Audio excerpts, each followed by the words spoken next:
plongeons dans l'âme même du sabre japonais. Mes amis, nous allons plonger dans l'âme du sabre japonais, parler du katana. Ce seul mot suffit à faire surgir des images. Un croissant d'argent dans une forêt obscure, un éclair de lumière dans une cour de temple, un objet d'une beauté si singulière qu'il semble respirer. Mais parler du katana, ce n'est pas seulement parler d'une épée, c'est parler de l'âme du Japon tout entier. C'est une histoire racontée dans le feu et l'eau, dans le fer et l'esprit, une légende forgée depuis plus de 1000 ans. Avant le katana, il y avait le chokuto, une lame droite à double tranchant, pâle imitation des modèles chinois et coréens. Mais les guerriers du Japon ancien, ceux qui allaient devenir les gushi, les samouraïs, avaient besoin de quelque chose de nouveau. Ils avaient besoin d'une arme pour une nouvelle forme de guerre, une guerre à cheval où une lame courbe, dégainée et manœuvrée en un seul arc de cercle dévastateur ferait la différence. C'est ainsi que dans le creuset de l'époque de Heian, 724-1185, le tachi, la grande épée suspendue, est né, l'ancêtre du katana. Ce fut la première véritable expression d'une identité martiale unique au Japon. Mais le katana tel que nous le connaissons a émergé de la longue et brutale période du Sengoku Jidai, l'époque des royaumes combattants, 1467-1615. En cette ère de conflits incessants, le champ de bataille changea. La guerre évolua, passant de l'archer à cheval à l'infanterie de masse. Le samouraï se retrouva à combattre dans des espaces plus confinés, plus chaotiques.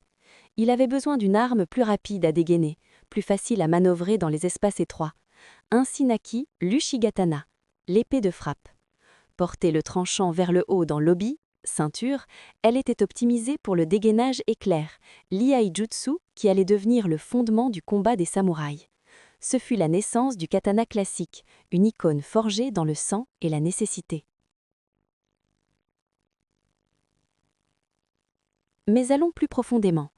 Le katana n'est pas seulement une arme, c'est un paradoxe, un mystère de la physique résolu par des mains ancestrales. Sa légende réside dans son acier, le tama-agane, l'acier précieux. Il n'était pas produit dans de grands hauts fourneaux, mais naissait dans un four en argile appelé tatara. Pendant des jours et des nuits, les villageois y alimentaient du sable de fer et du charbon de bois. Le processus tenait à la fois de l'alchimie et de la prière. Le résultat était une masse hétérogène d'acier brut, un bloc de métal contenant de l'acier à haute teneur en carbone, de l'acier à faible teneur en carbone et tout ce qui se trouve entre les deux. Là réside le premier secret. Un acier homogène ne peut faire une grande épée. Un acier dur tiendra bien le tranchant, mais il est cassant et se brisera. Un acier souple est flexible, mais il se pliera et ne coupera jamais. Le forgeron, le kaji, était l'alchimiste qui résolut cette équation. Il chauffait un morceau d'acier, le martelait pour l'aplatir, le pliait et le soudait sur lui-même, encore et encore, 10 fois, 15 fois, 20 fois. Chaque pliage était comme une récitation d'un sutra. À chaque pliage, la teneur en carbone se répartissait plus uniformément. Les impuretés étaient brûlées et repoussées à la surface, comme une perle qui se forme autour d'un grain de sable. Une épée pliée 15 fois contient 32 768 couches d'acier. Ce n'est pas qu'une technique, c'est une forme de prière, une méditation en mouvement.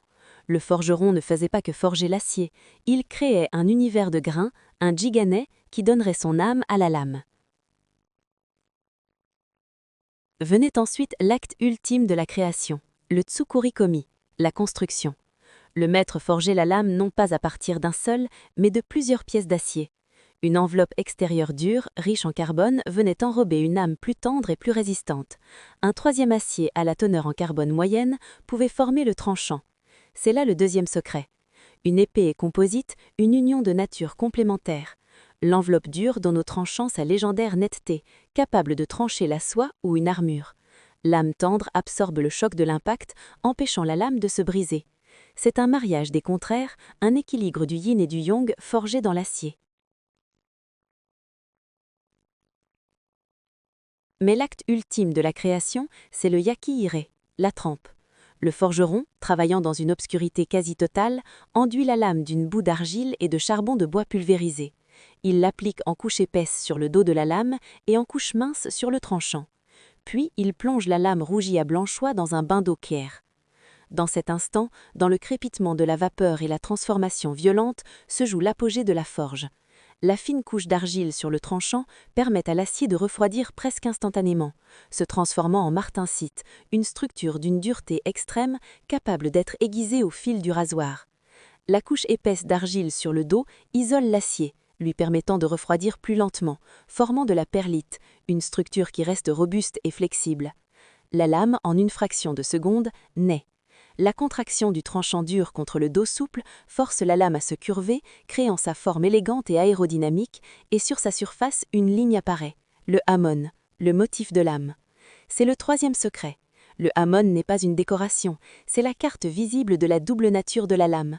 C'est un exposé cristallin munique à chaque épée, un fleuve figé d'étoiles et de nuages qui raconte l'histoire de la chaleur, de l'acier et de l'intention du forgeron.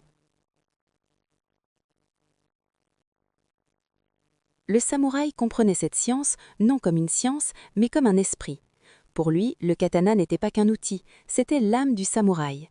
C'était un objet sacré, un réceptacle de kami, esprit. Un samouraï nommait son épée, lui parlait, la traitait avec une révérence réservée à un être vivant. En entrant dans une maison, il laissait le katana à l'entrée, comme il aurait laissé son moi agressif. La philosophie qui liait le samouraï à son épée était le bushido, la voie du guerrier. Mais le bushido n'était pas seulement un code de combat, c'était une voie de vie, une voie vers la maîtrise de soi-même. L'épée était la manifestation physique de cette voie. Les 7 vertus, gi, rectitude, yu, courage, jin, bienveillance, rei, respect, makoto, sincérité, meiyo, honneur, et tsugi, loyauté, devaient être incorporées dans la façon de vivre et, si nécessaire, dans la façon de mourir.